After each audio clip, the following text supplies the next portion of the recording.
नमस्कार, बहुत स्वागत आपका हिंदी खबर में। मैं हूं आपके साथ सुनील सिंह पौरुष। उत्तराखंड की शिक्षा व्यवस्था में सुधार के दावों की हकीकत क्या है, इसकी पोल चमोली में आयोजित कार्यक्रम में खुल गई, जब एक शिक्षक ने मंच पर सूबे के शिक्षा मंत्री को आड़े हाथों ले लिया। प्रदेश के सरकारी स्कूलों में खाली पड़े प्रधानाचार्यों के पदों पर नियुक्ति नहीं होने को लेकर शिक्षक ने मंत्री धन सिंह रावत को जमकर खरी-खोटी सुनाई। शिक्षक की बातों पर मंत्री केवल हामी भरते नजर आए और इस मामले पर कांग्रेस ने सरकार पर जमकर हमला बोला है। कांग्रेस का कहना है कि धामी सरकार ने सूबे की शिक्षा व्यवस्था को रसातल में ले जाकर डाल दिया है। रिपोर्ट देखिए, फिर चर्चा होगी। 2016 से तड़प रहे हैं प्रमोशन के लिए।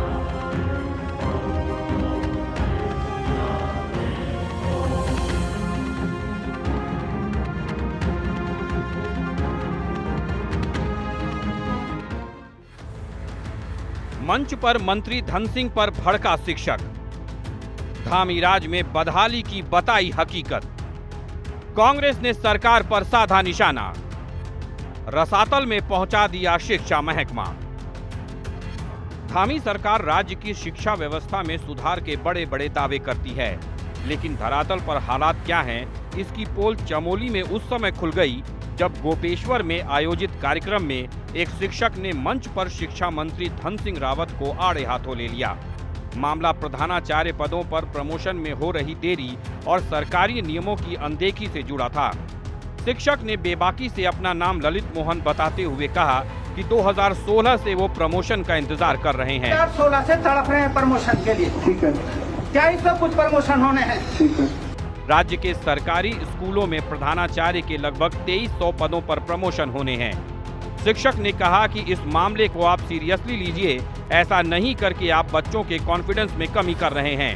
2016 से तड़प रहे हैं प्रमोशन के लिए। ठीक है, क्या इसमें कुछ प्रमोशन होने हैं? ठीक है। पूरे उत्तराखंड के विद्यालय प्रधानाचार्य विहीन है, कब भरेंगे आप उन पदों को? मेरा नाम ललित मोहन सिंह है। सीरियसली मंत्री जी, इसको आप सीरियस लीजिए। बच्चों, तुम्हारी प्रॉब्लम है, तुमको पता है तुम्हारे प्रधानाचार्य कब से नहीं है। मंत्री सुनिए एक बात, कॉन्फिडेंस की कमी कर रहे हैं बच्चों में। मैं एक शिक्षक आप रुकिए एक मिनट सर, बोलो महोदय, मैं एक अनमरी आदमी हूँ और अगर मैं गलत कर रहा हूँ तो मेरे। प्रदेश के सरकारी इंटर कॉलेजों में प्रधानाचार्यों के पदों को अब तक विभागीय पदोन्नति से भरा जाता रहा है, लेकिन वर्तमान में पदोन्नति नहीं हो पाने और इसमें देरी की वजह से विभाग में प्रधानाचार्य के पद खाली हैं। सरकारी इंटर कॉलेजों में प्रधानाचार्य के 1385 में से 1101 पद खाली। प्रधानाध्यापकों के 910 में से 788 पद पिछले काफी समय से खाली। सरकार ने प्रधानाचार्य के 692 पदों को विभागीय सीधी भर्ती से भरने का फैसला लिया था। सीधी भर्ती से सहायक अध्यापक LT को रखा गया था बाहर। नाराज शिक्षकों के आंदोलन के बाद भर्ती की गई थी स्थगित। कुछ सहायक अध्यापक भर्ती के खिलाफ कोर्ट चले गए थे, मामला कोर्ट में लंबित। कार्यक्रम में मंत्री धन सिंह रावत ने मामला कोर्ट में होने को प्रधानाचार्य के पदों पर भर्ती नहीं होने का कारण बताया। इस मामले को लेकर सूबे की राजनीति भी गर्मा गई है। कांग्रेस का कहना है कि धामी सरकार के निकम्मेपन के कारण एक शिक्षक इतना मजबूर हो गया कि उसने मंच पर ही शिक्षा मंत्री के सामने अपनी व्यथा रखी, लेकिन मंत्री धन सिंह रावत कोर्ट में केस होने की बात कहकर मामले से पल्ला झाड़ते नजर आए, जिससे साफ है कि शिक्षा महकमे को किस तरह धामी सरकार ने रसातल में पहुंचा दिया है। वहीं बीजेपी का कहना है कि मामला कोर्ट में होने के कारण प्रधानाचार्यों की नियुक्ति में देरी हो रही है, लेकिन सरकार इस मसले के हल का प्रयास कर रही है। पूरे प्रदेश में चाहे प्राथमिक शिक्षा हो, चाहे माध्यमिक शिक्षा हो, चाहे उच्च शिक्षा हो, सरकारी और सरकारी सहायता प्राप्त उसको समाप्त करने का संकल्प धन सिंह रावत ने लिया हुआ है। पूरे राज्य में आप देख लीजिए, मास्टर नहीं है स्कूलों में, प्रधानाचार्य नहीं है, जो वो विवाद चल रहा है और जिसमें वो एक अध्यापक माननीय मंत्री जी के सामने अपना आक्रोश व्यक्त कर रहा है और बाकायदा संख्या बता रहा है कि कितने स्कूलों में प्रधानाचार्य नहीं है, प्रधानाचार्य रहित स्कूल चल रहे हैं। पूरे राज्य में स्थिति खराब है। तमाम मसले अभी भी हैं जो अनसुलझे हैं, जिन पर समाधान होने हैं, लेकिन उसमें बहुत सारे मसले ऐसे भी जो न्यायालय में गए हुए हैं। न्यायालय में कौन गए? हमारे अपने लोग गए, कोई बाहर से तो आया नहीं। तो ये शिक्षक संघों का आपसी संघर्ष भी है। कई बार जो अलग अलग स्तर शिक्षकों के हैं उनका भी आपसी टकराव है, जिसके कारण चीज़ें कोर्ट में जा रही है। हर कोर्ट के कारण हम लोग निर्णय नहीं ले पा रहे हैं। तो ये सारे विषय हैं, शिक्षकों की समस्याओं का समाधान भी होना चाहिए, लेकिन कौन सा विषय कहाँ उठाना है इसका भी थोड़ा ध्यान रखना चाहिए। प्रदेश के 80% सरकारी स्कूलों में प्रिंसिपल ही नहीं है, जिसका सीधा असर स्कूलों की शिक्षा व्यवस्था पर पड़ रहा है। ऐसे में एक व्यथित शिक्षक ने मजबूर होकर खुले मंच पर मंत्री के सामने अपनी पीड़ा रखी है। देखना होगा कि सरकार इस मसले का जल्द समाधान करती है या राज्य का शिक्षा महकमा यूं ही बदहाली का शिकार रहता है। देहरादून से संवाददाता दीपिका भंडारी, शुभांगी भट्ट और अशोक कुमार के साथ ब्यूरो रिपोर्ट, हिंदी खबर।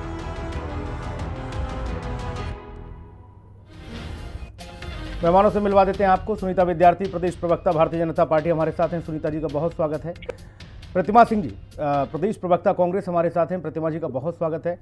टिकम राठौर जी, केंद्रीय प्रवक्ता हैं उत्तराखंड क्रांति दल से, टिकम जी का बहुत स्वागत है। अजय शर्मा, वरिष्ठ पत्रकार, हमारे साथ हैं। अजय भाई का बहुत स्वागत है। सुनीता विद्यार्थी जी,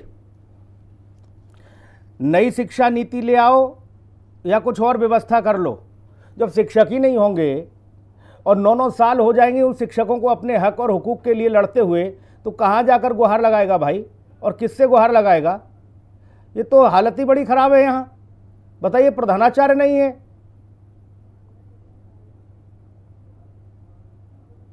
जी सुनील जी, देखिए शिक्षा विभाग में भारतीय जनता पार्टी ने बहुत अभूतपूर्व कार्य किए हैं और शिक्षक सभी हैं, लेकिन जहाँ पे ये प्रमोशन का जो मैटर है, जो अभी मैटर सामने आया है, इसमें आप सभी हम लोग जानते हैं कि जैसे अभी विधायक जी ने कहा कि पूरा मैटर जो है वो कोर्ट में पेंडिंग है, और जब कोई केस वहाँ पे सब्सिडाइज है तो नेचुरली है कि जब तक वहां से कोई निर्णय नहीं आ जाता, कोई वर्डिक्ट नहीं आ जाता, तब तक जो है वो उस पर स्टे होता है। तो यहाँ पर जो पूरा मैटर अभी हम सब देख रहे हैं, देखिए माननीय मंत्री जी के सामने आपने अपनी पीड़ा रखनी है, उसके लिए एक उचित फोरम होता है।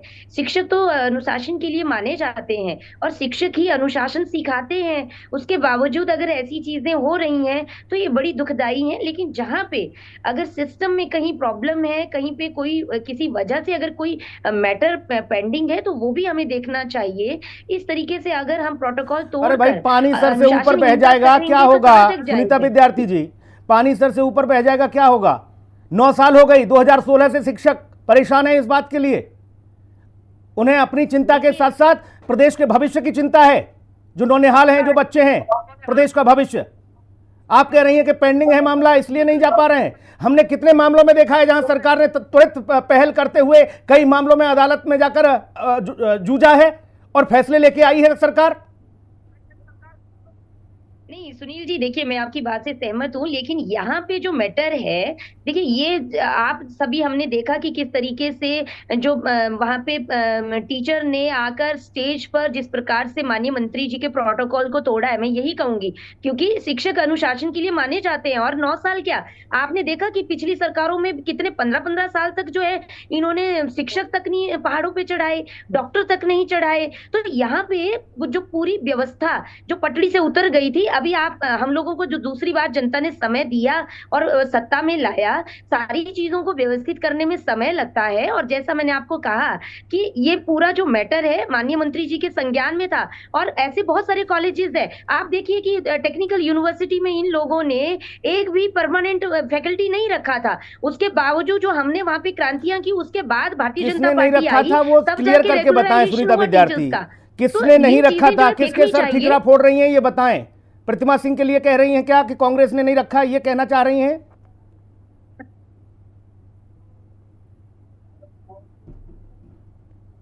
सुनीता जी जी, किसने नहीं रखा था शिक्षकों को, क्या कहना चाह रहे हैं, स्पष्ट बताएं, घुमाएं नहीं। कांग्रेस पार्टी का जो इतिहास रहा है वो हम सबसे छिपा नहीं है। कैसे स्कूलों की बदहाल हालत थी, आज आप देखिए कि बच्चे स्मार्ट क्लासेस ले रहे हैं, वर्चुअल क्लासेस ले रहे हैं, बच्चों के लिए हमने स्किल प्रोग्राम्स लगातार लगाए हुए हैं। हर प्रकार की जो व्यवस्था है, शिक्षा गुणवत्तापूर्वक स्टूडेंट्स को मिले, ये हमारा ध्येय है। लेकिन जहां तक प्रमोशंस की बात है, प्रमोशंस अगर आपने स्टे नहीं लिया होता, कोर्ट नहीं गए होते, तो उसी नॉर्मल तरीके से होना था सब कुछ, लेकिन अभी कोर्ट में पेंडिंग है। ओके सुनीता विद्यार्थी, आपकी बात आ गई। ये दूसरा मामला है जब किसी बड़े मंच पर जाकर किसी शिक्षक ने अपनी व्यथा रोई है। एक मामला था जब त्रिवेंद्र सिंह रावत मुख्यमंत्री थे, एक महिला शिक्षक ने जब अपनी गुहार लगाई, क्या किया आप लोगों ने उसके साथ? बाहर निकलवा दिया उसे, यहां आप कह रहे हैं प्रोटोकॉल तोड़ रहे हैं। भाई प्रतिमा सिंह, सुनीता विद्यार्थी कह रही हैं कि कांग्रेस के पाप हम धो रहे हैं, कि कांग्रेस ने बहुत ज्यादा पाप कर दिए थे, समय लगेगा उसमें। देखिए, बिल्कुल इनकी बात का मैं क्या जवाब दूं कि बर्बादे गुलिस्तां करने को बस एक ही उल्लू काफी है। यहाँ हर शाख पे उल्लू बैठा है, अंजामे गुलिस्तां क्या होगा। इन्होंने कहा कि 10-20 साल लगा दिए। इन्होंने कहा कि 20 साल से जो है शिक्षक नहीं पहुंचे, प्रमोशंस नहीं हुए। ये मसला सिर्फ 9 सालों का है और शिक्षक ने खुद कहा है। और किस प्रोटोकॉल की बात की जा रही है, मुझे लग रहा है कौन सा प्रोटोकॉल। देखिए, जो विधायक होता है वो हमारा जनप्रतिनिधि होता है, और आप जब मंत्रिमंडल में होते हैं और जिस विभाग के होते हैं उस विभाग के आप मुखिया होते हैं, तो उस मुझे लगता है किसी घर के मुखिया के लिए अगर जो है किसी कोई परेशानी है किसी सदस्य की, तो उस घर के बड़े को ही जाके बताएगा। और बिल्कुल बताई उन्होंने, ऐसा नहीं है, पत्राचार के माध्यम से भी बताने की कोशिश की। जब रिप्लाई नहीं मिला तो उन्हें यही एक तरीका सूझा कि उन्होंने मंच पे जाके और बड़ी पोलाइटली, बड़े अनुशासन के साथ अपनी बात रखी। और एक बात मैं बता दूं कि उस अभिव्यक्ति की आजादी का इस्तेमाल करने के का उसको जो है रिपरकशन क्या भुगतने पड़े कि उनको शो कॉज नोटिस सर्व कर दिया गया है। अब इन्होंने कहा कांग्रेस का इतिहास, तो मैं ये बता दूं आपको, कांग्रेस का इतिहास थोड़ा बता देती हूँ सुनील जी, कि राइट टू एजुकेशन मालूम सबको है, लेकिन थोड़ा सा शॉर्ट में जिसमें कि 6 साल से लेकर 14 साल तक के बच्चों को फ्री एजुकेशन मिलने की व्यवस्था की गई, वो कांग्रेस पार्टी की देन है। आर्टिकल 21 ऑफ द कॉन्स्टिट्यूशन में 21A जोड़ा गया, वो कांग्रेस पार्टी की देन है। और 25% जो प्राइवेट स्कूल्स में EWS कोटा अप्लाई किया गया, वो कांग्रेस पार्टी की देन है। तो मुझे लगता है कांग्रेस का इतिहास देखने से पहले आप अपने गिरेबान में झांक के देख ले। दूसरी बात, ये वही प्रदेश है सुनील जी, ये वही प्रदेश है जहाँ पे मैं सिर्फ देहरादून की बात करूँ तो 142 स्कूल ऐसे हैं जहाँ पे महिलाओं के लिए, बच्चियों के लिए शौचालय तक नहीं है। ये वही प्रदेश है जिसमें बजट आप ज्ञान के नाम से शुरुआत करते हैं, लेकिन ज्ञान के जो मंदिर है, स्कूल, उनकी देखभाल नहीं कर सकते। आपको अभी एक रिपोर्ट आपके सामने आई होगी, 1370 स्कूल प्रदेश में ऐसे हैं जहाँ पर छात्रों की संख्या भी कम है। और ये हिमालयी राज्यों में मैं कहूँ, अरुणाचल प्रदेश के बाद आपने उत्तराखंड को देश का दूसरा ऐसा प्रदेश बना दिया है जहां पर कम से कम 1500 से ज्यादा स्कूल ऐसे हैं जहां शून्य रजिस्ट्रेशन है। इसकी वजह भी बताई, पलायन आयोग की सर्वे रिपोर्ट ने इसकी वजह बताई। उन्होंने कहा शिक्षक नहीं है, इंफ्रास्ट्रक्चर नहीं है। पलायन आयोग ने अपने सर्वे रिपोर्ट में बता दिया कि 15.21% जो है जाकर मंच से अपनी व्यथा रखे। अमूमन तो लोगों को बुलाया भी जाता है, कुछ शिक्षक होते हैं जो उनकी अगुवाई करते हैं, वो जाते हैं अपनी बात रखने के लिए। वहां जब ये बात रखी जा रही है मंत्री के सामने, इसमें क्या समस्या आ गई? अरे भाई, मंत्री जनता से है, मंत्री से जनता नहीं है। टीकम राठौर, बिल्कुल ठीक कहा सुनील जी आपने, मंत्री जनता से है और इस बात का मंत्री को भी ख्याल रखना चाहिए। पूर्व में आपने अभी निवेदन किया, आपने थोड़ी सी इस पे व्याख्या की कि जो एक महिला थी, जब त्रिवेंद्र रावत जी के टाइम पे उनको बहुत प्रताड़ना मिली, जो खुद सीएम थे, और उनका भी मैं नाम बता देना चाहता हूँ। वो नाम उत्तरा पंत बहुगुणा थी, जिनको उन्होंने प्रताड़ना की। उन्होंने ये कहा कि महोदय, मैं कई वर्षों से सुदूर क्षेत्रों में जॉब कर रही हूँ, क्या मेरा ट्रांसफर प्लेन्स में कहीं नहीं हो सकता जी? मुझे इतना अधिकार नहीं है। और जबकि उनके पति शायद बीमार थे, तो इसके निवेदन के कारण वो ये आख्या लेके उनके पास गई थी। तो इस तरीके से तो इनकी व्यवस्था है। और मैं ये इनको कहना चाहता हूँ, भारतीय जनता पार्टी की जो प्रवक्ता है, 1500 से ज्यादा आपके ऐसे स्कूल है, प्राइमरी स्कूल, जिसमें 2 से 5 बच्चे हैं, आप ही के आंकड़े हैं। तो ये क्यों है भाई? तो कहाँ सही है आपकी व्यवस्था? पहाड़ों से जो पलायन हो रहा है वो इसी के कारण तो हो रहा है। जब आप अच्छे स्कूल नहीं खोलेंगे, आपके 15,000 स्कूल हैं, जिसमें से 7,500 प्राइवेट स्कूल हैं। आप लोग तो लाते नहीं, डेटा नहीं लाते आप लोग, वो हमें बताना पड़ता है आपको डेटा। तो ये जो व्यवस्थाएं हैं, जब इतनी व्यवस्था है, तो ये आज जो 1500 स्कूल है उसमें 2 से 5 बच्चे क्यों है? और ऊपर से आप वो इसलिए है भाई टीकम राठौर, वो इसलिए है कि 950 से ज्यादा प्रधानाध्यापक के पद खाली हैं, ठीक, इसलिए है। बताइए, जब 950 से ज्यादा प्रधानाध्यापक नहीं होंगे, बच्चा क्या करेगा वहां जाके? बिल्कुल बिल्कुल सुनील जी, आपने ठीक कहा। अब 2300 पद जो इनके प्रमोशन वाले बता रहे थे, 2300 पद में इनका अभी पदोन्नति होनी थी। इसमें कोई इनको बिल्कुल शिक्षा के बारे में कोई वो नहीं है।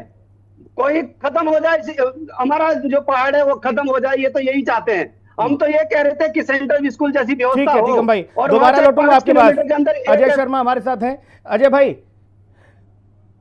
उत्तराखंड देवभूमि तो शिक्षा के अलख के लिए जानी जाती थी। हिंदुस्तानी छोड़िए, बाकी तमाम देश ऐसे थे जो अपने बच्चों को भेजते थे उत्तराखंड पढ़ाई के लिए। आज स्थिति क्या हो गई है? वो एक गाना नहीं आया था, क्या से क्या हो गए देखते देखते। जैसे जैसे पहाड़ जवान होता जा रहा है, यहां का भविष्य अंधकार में जा रहा है। क्या भैया? देखिए सुनील, इसके पीछे की जो कहानी है या इनसाइड स्टोरी, उसको हम समझने की कोशिश कर रहे हैं। जितने भी प्रवक्ता यहाँ बैठे हैं वो आंकड़े तो बता सकते हैं कि शिक्षक नहीं है, जर्जर भवन है, या शौचालय नहीं है, बच्चे नहीं है, ये नहीं है, वो नहीं है। लेकिन हमें समझना पड़ेगा ऐसा क्यों नहीं है, ऐसा क्यों हो रहा है। 22 साल से ऐसी स्थिति क्यों है, या 9 साल से ऐसी स्थिति क्यों है, या धन सिंह रावत जो शिक्षा मंत्री बने उसके बाद 2022 में भी उनके सामने यही चुनौतियां थी, ऐसी स्थिति बनी हुई क्यों है। जो मेरी समझ में आता है कि जब सरकारी स्कूलों में शिक्षक नहीं होंगे, प्रधानाचार्य नहीं होंगे, तो बच्चे प्राइवेट स्कूलों की तरफ जाएंगे जी। यानी कि एक तो जो प्राइवेट संस्थाएं हैं शिक्षा की, आप उनको एक तरीके से पोषण दे रहे हैं इनडायरेक्ट वे में। मजबूरी है, जब टीचर नहीं होंगे, प्रिंसिपल उस तरफ जाएंगे आप। यानी कि व्यवसायीकरण हो रहा है शिक्षा का। वो मनमानी फीस वसूलेंगे, उनके पास अच्छे टीचर हैं या नहीं है, ये भी बहुत बड़ी समस्या है। आप उत्तराखंड के जितने भी छोटे छोटे स्कूल से आप उनके टीचर्स की वेरिफिकेशन करा लीजिए, आपको पता चल जाएगा कौन सा टीचर कितना शिक्षित है। ये कड़वा सच है। इसके अलावा जितने भी ये जो सरकारी स्कूल्स हैं, जब इनकी बदहाल स्थिति हो जाएगी, लोग दुखी हो जाएंगे, त्राहिमाम करने लगेंगे, तब हो सकता है इनको सेमी गवर्नमेंट के मॉडल के रूप में खड़ा कर दिया जाए, या पीपीपी मॉडल के आधार पर खड़ा किया जाए कि ठीक है साहब, हम इनको जो है हैंड ओवर कर रहे हैं, या कोई और संस्था के चलाएगी, कोई और कंपनी आके चलाएगी, और सेमी गवर्नमेंट मॉडल पे चलेगा। और व्यवस्था शुल्क के नाम पर या एक मेंटेनेंस शुल्क के नाम पर हम फीस जो है इस पर लागू करेंगे। तो यानी कि ये आम आदमी की जेब पर असर पड़ेगा। तो आपको समझना पड़ेगा कि आखिरकार ये फाउंडेशन किस चीज की रखी जा रही है, क्यों ऐसी स्थिति बनी हुई है जो हर बार बनी आ रही है। अजय भाई, जो हर बार बजट सत्र में एक के जरिए नीचे दिखाने की कोशिश कर सकते हैं, अजय भाई साबित करनी सकते हैं, लेकिन इसके पीछे की राजनीति जो मुझे दिखाई देती है वो यही है। ठीक। और जिस तरीके से कहा जा रहा है सुनील भाई कि हमारे यहाँ इतना सारा व्यवसाय है, इतने सारे लोगों को नौकरियां मिलेंगी, या वो खुद युवा नौकरी करने वाला बनेगा। अरे जब शिक्षित ही नहीं होगा तो कहां से व्यवसाय करने वाला बनेगा। ये हर बजट सत्र में करोड़ों करोड़ रुपए जो आवंटित किए जाते हैं, वो कहां जा रहे हैं, किसकी जेब में जा रहे हैं भाई? सवाल है। तो इतना जो अब देखिए, आप करप्शन की तरफ जाएंगे तो पता चलेगा ऑन पेपर सारी चीजें बहुत अच्छी हैं, all is good, all is well. तो ये उत्तराखंड का एक दुर्भाग्य है कि जिस उद्देश्य को लेकर इसका बंटवारा हुआ उत्तर प्रदेश से और इसके बारे में संभावनाएं तलाशी गई थी, आज हम चाहे शिक्षा को लेकर हो, चाहे परीक्षाओं को लेकर हो, या नौकरी को लेकर हो, या दूसरे सब मामले हो, या प्रमोशंस को लेकर हो, या सबको लेकर हम करप्शन से जूझ रहे हैं जी। तो इसके अंदर विद्यार्थी बहुत ही एक उच्च स्तरीय कमेटी बनाकर शिक्षा का व्यवसायीकरण हो गया है, चाहिए कि वो ऐसा करे। इसमें जो है, क्योंकि अगर आप मुस्कुरा रहे हैं तो मुस्कुराने से तो उत्तराखंड का भविष्य है, आपकी बात जो नौनिहाल है, पढ़ना चाहते नहीं पढ़ पाएंगे। बिल्कुल, मैं आ रहा हूँ, अभी सवाल मेरा अधूरा है। सुनीता विद्यार्थी रुक जाइए जी, के लिए उसका बच्चा कम पढ़ा लिखा रह जाएगा। सुनीता विद्यार्थी सवाल सुन लीजिए पूरा। बचेंगे या कि नौकरी करेंगे, अजय भाई रुक जाओ, करेंगे, ठीक है, बिल्कुल आपकी बात आ गई भाई। सुनीता विद्यार्थी जी, शिक्षा का व्यवसायीकरण हो रहा है, कुकुरमुत्ते की तरह तमाम प्राइवेट स्कूल खुल गए हैं, करोड़ों करोड़ रुपए का जो बजट आवंटित होता है सरकारी स्कूलों के लिए वो लग नहीं रहा, वहां पहुंच नहीं रहा, शिक्षक है नहीं, प्रधानाध्यापक है नहीं। शिक्षक अगर अपनी आवाज उठाए तो आप प्रोटोकॉल तोड़ना बता देते हो, ऐसे ही भविष्य संवारोगे क्या? नहीं, देखिए ऐसा है सुनील जी, देखिए जो बात जिस फोरम पे कही जानी चाहिए उसका समर्थन होना चाहिए, और इस तरीके से अगर ये व्यवहार उचित है तो मुझे लगता है फिर तो बात ही नहीं है कोई भी। लेकिन यहाँ पे कुछ टीचर्स जो हैं वो कोर्ट चले जाते हैं, कुछ लोग जो है स्टे ले आते हैं। माननीय डॉक्टर धन सिंह रावत जी ने कहा, क्या कहा, यही कहा कि महोदय जी आप लोग केस वापस ले लीजिए, आपकी प्रमोशन हो जाएंगी। अब बताइए इसमें क्या गलत बोला? और अगर 2016 से पहले सारे स्कूलों में प्रिंसिपल थे तो फिर वो कहाँ गायब हो गए? इसका मतलब कि 2016 से पहले कांग्रेस गवर्नमेंट ने कहीं भी किसी भी स्कूल में प्रधानाचार्य की नियुक्ति नहीं की थी। आप सोचिए ना, यहाँ पे कोट किया जा रहा है 2016, तो इट मींस कि 2016 से पहले सारे स्कूल्स में जो है सभी प्रिंसिपल्स थे, और फिर अचानक भाजपा आती है और सभी गायब हो जाते हैं। मतलब ये तो बड़ा अन्याय है। तो हर चीज जो है नियमों के अनुसार होगी। आप केस वापस लीजिए, हमने माननीय मंत्री जी ने उस वक्त भी कहा, उनको बड़े विनम्र भाव से कहा, और आप देख रहे हैं कि पूरा जो वहां पे दृश्य हुआ, माननीय मंत्री जी ने बड़ी सौम्यता से उनकी बात सुनी, उनको बिल्कुल किसी बात के लिए रोका टोका नहीं। और यही दर्शाता है कि भारतीय जनता पार्टी अपनी जो हमारी बैकबोन है शिक्षक, उनको गंभीरता से लेती है, ऐसा नहीं है। लेकिन अब कुछ वजहें जो है वो कोर्ट में जाके जिस तरीके से मैटर है, हम लोगों को देखिए हर चीज जो है वो लीगली करनी पड़ेगी। तो ऐसा तो नहीं है कि हम लोग जो है यहाँ पे कोर्ट केस करें और दूसरी तरफ हम उसके विरुद्ध में चले जाएं। तो ये सारी चीजें जो है, देखिए यहाँ पे हमारा कार्य है व्यवस्था देना, शिक्षक देना, स्कूल अच्छे करना, ठीक है सुनीता विद्यार्थी, और मामला अदालत में विचाराधीन है। ठीक है, मामला अदालत में विचाराधीन है, लेकिन सरकार वैकल्पिक व्यवस्था बनाने के लिए हमेशा तैयार रहती है। जरूरी नहीं है कि उसी विषय को जो अदालत में जाकर पटल पर है उसी विषय से जुड़ा हुआ कोई फैसला कोई ले ही नहीं सकता भाई, कोई सरकार हो, जब अदालत में मामला है तो। लेकिन वैकल्पिक व्यवस्था ढूंढी जाती है, और ऐसा उत्तर प्रदेश ने हजारों बार किया है। आपको बड़े भाई से सीखना चाहिए। जब शिक्षा मित्रों को, जब उत्तर प्रदेश से शिक्षा मित्रों को कोर्ट ने बर्खास्त कर दिया था, कोर्ट ने हटा दिया था, योगी सरकार ने वैकल्पिक व्यवस्था दी या नहीं दी? लेकिन अब जो जिस तरीके का ये मैटर है, देखिए मंत्री जी ने स्पष्ट किया। अब ये भी तो आपको देखना होगा ना, प्रोटोकॉल तोड़ना मैं तो कहूंगी, मैं प्रवक्ता हूँ भाजपा की, और अगर मैं खुद शिक्षक रही हूँ, प्रोफेसर रही हूँ कॉलेज में, हमें भी मालूम है कि किस फोरम पे कौन सी बात रखनी है। उचित फोरम प्रतिमा सिंह से पूछूंगा। प्रतिमा सिंह, उचित फोरम कौन सा है भाई, जिसका जिक्र बार बार सुनीता विद्यार्थी कर रही हैं कि भाई उचित फोरम में रखिए बात? हमें भी बताओ, कभी हमें भी रखनी पड़ जाए उचित फोरम पे बात। देखिए सुनील जी, दिक्कत ये है कि भाजपा के साथ एक्चुअली इनका दोहरा रवैया है और दोहरा चरित्र है। जब बात इनके फेवर की होती है तो फोरम्स बदल जाते हैं, जब बात इनके फेवर में नहीं आती तो ये फोरम की बात करते हैं। मैंने अभी आपकी बात पूरी की थी कि उन्होंने जो है उन्होंने खुद बोला कि पत्राचार भी किया, उन्होंने जो है माननीय मंत्री जी से मिलने की भी बात करी और मिलकर भी अपनी परेशानियां रखी। पर जब कहीं से कोई अभी डीएवी में पढ़ाती है ना, तो मजबूरी में उन्हें इस तरीके की जो है कदम उठाना पड़ा। और मैंने पहले भी कहा कि जो मंत्री है वो विभाग का अगर कोई मंत्री है तो वो अभिभावक है की तरह है, वो गार्डियन है, वो मुखिया है। अगर हम अपने मन की बात, अब भारतीय जनता पार्टी की तो दिक्कत ये है कि आप सिर्फ मन की बात करना जानते हैं, जनता की बात तो आप सुनना नहीं चाहते। और जनता अगर आपसे कुछ कह देता है तो या तो वो देशद्रोही हो जाता है या उसको आप शो कॉज नोटिस सर्व कर देते हैं। अभी इन्होंने कहा नियम की बात, मैं एक छोटी सी बात बताना चाहती हूँ कि नियम की बात ये कर रहे हैं। आज अफसरशाही इतनी ज्यादा हावी है सरकार पर, इसका एक एग्जाम्पल दे देती हूँ मैं आपको। अशासकीय महाविद्यालयों का, जो अशासकीय सरकारी सहायता प्राप्त महाविद्यालय हैं, वहां उनके लिए आपको खुद पता होगा कि हर बार बजट सैंक्शन होता है, सरकार की तरफ से सैलरी का बजट सैंक्शन है, लेकिन सचिवालय के एक सचिव महोदय के लेटर की वजह से आज 3, साढ़े 3, 4 महीने होने वाले हैं, अशासकीय महाविद्यालय के जो टीचर्स हैं उनको सैलरी नहीं मिली।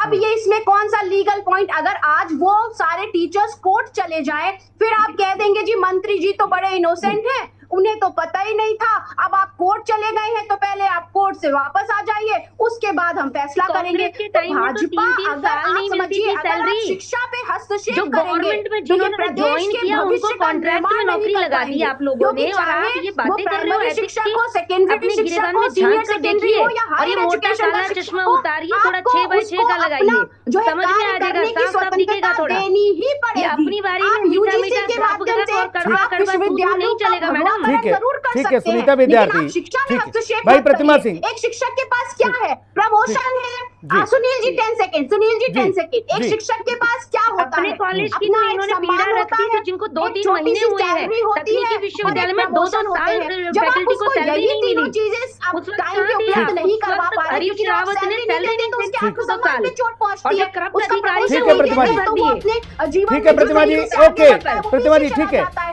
ठीक है। भाजपा को ये सुनीता समझना विद्यार्थी, होगा कि बहुत हो ठीक गया इस ठीक तरीके का है, ओके। हठधर्मिता मैं की बात। टीकम राठौर जी आपके पास आ रहा हूँ सुनिए। जल्दी से छोटी छोटी टिप्पणी अजय भाई से भी एक लेनी है। लेकिन सुनीता जी, इनके यहाँ 3-3 साल नहीं होते थे, इसलिए आपको 3-3 महीने की छूट नहीं दी जा सकती। उनको जनता ने बिठा दिया विपक्ष बिल्कुल में, सही बात। ठीक, उनको विपक्ष में बिठा दिया है। आप बिल्कुल सही विराजमान बात है कुर्सी पर, 3 महीने छोड़िए, 3 दिन भी क्यों लगे भाई, क्यों लगे 3 दिन भाई? टीकम राठौर, अग्रीड टीकम राठौर, मसला वही है कि उचित फोरम, 9 साल से वो शिक्षक उचित फोरम ही पर तो जा रहे थे। आज अपनी व्यथा रख दी तो उचित फोरम पे रखना चाहिए था। टीकम राठौर, नहीं तो कोर्ट कौन गया सुनील भाई? कोर्ट ये सरकार सब को इनकी नहीं बहानेबाजी ठीक है। है, ये सुनीता कह जी, रहे रुक हैं जाइए। ये शिक्षक कोर्ट जा रहा है या इनकी कोई टीमें कोर्ट जा रही है और भारतीय जनता पार्टी कोर्ट की बात तुरंत मानती है। अरे तो कोर्ट की बात तुरंत मानती है तो इलेक्शन कराने क्यों नहीं करवा रही है इलेक्शन? उसका भी ये तो बार बार फटकार लगा रही है कोर्ट आपको जी। आप ये जो दोहरे रवैये है ना आपके, जो चालाकी दिखा रहे हैं आप, सही बात हैं? कही। अजय भाई, आपको इनके ठीक है, प्रमोशन ठीक है, समय का थोड़ा बिल्कुल प्रमोशन सही देख बात रहे हैं है, आप। फाइनल सही कमेंट बात है है। भाई। कुछ हो सकता है, क्या लगता है आगे क्या हो सकता है इसमें? सुन लीजिए। मैं टीकम राठौर जी, जी जब किसी व्यक्ति को सिस्टम पे भरोसा नहीं होता है या पॉलिटिशियन पे भरोसा नहीं होता है, तब जाके वो कोर्ट कचहरी तरफ जाता है, कहता है कि I will see you in court. जी, तो कोर्ट में पहुंच गए शिक्षक, कहां जाएंगे शिक्षक? यानी कि सरकार के ऊपर अविश्वास है, तभी तो सिस्टम पे भी अविश्वास है, तभी तो कोर्ट पहुंचा। और यदि आप बार बार कह रहे कोर्ट क्यों गए, कह रहे तुम्हारी हिम्मत कैसे हुई कोर्ट में जाने की? तुम होते कौन है कोर्ट में जाने वाले? यदि कोर्ट में गए तो कोर्ट से देख लो, और फिर कोर्ट के अंदर से एक चीज चलती है।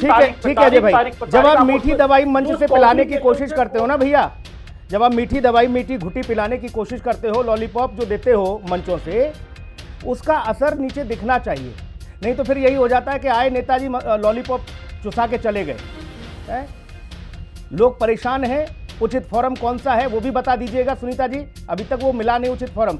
9 साल हो जाएं जिन लोगों को अपने हक के लिए लड़ते हुए, फिर उसके बाद भी अगर उचित फोरम ढूंढा जाए तो प्रणाम है ऐसे उचित फोरम को। आपको बहुत धन्यवाद चर्चा में जुड़ने के लिए, बहुत शुक्रिया। खास कार्यक्रम में इतना ही, नमस्कार।